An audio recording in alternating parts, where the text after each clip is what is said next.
welcome to 3 Minutes of Faith. This week I'm talking about how sometimes we look at ourselves in a warped reflection.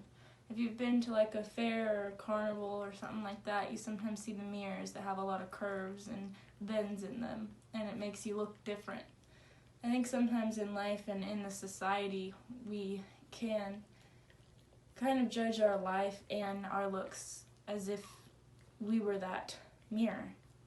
We look at ourselves in all the bad areas and all the warped places that maybe mean that our family's going through something and maybe we're ashamed of it, or maybe we don't look the way we wanted to. We all have these things that we judge ourselves and judge others on, when I think we need to start looking through God's reflection.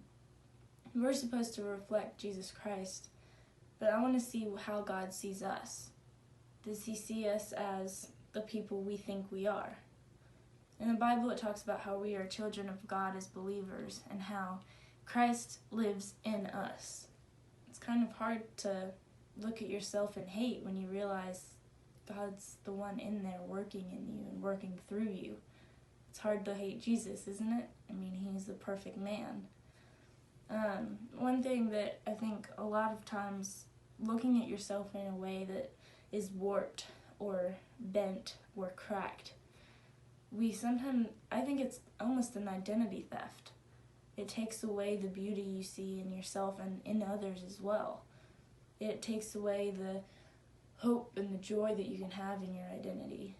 Just last week, I think it was, I was talking about identity and how Jesus is part of your identity. And when you start showing all this hate towards yourself and others because of things that don't look right to you, you're showing hate towards God, because God made you. He formed you in your mother's womb, and he knows exactly what your life is going to end up like, and he's going to use all of your life and all of your circumstances to make a difference and make a change. He's going to work through you.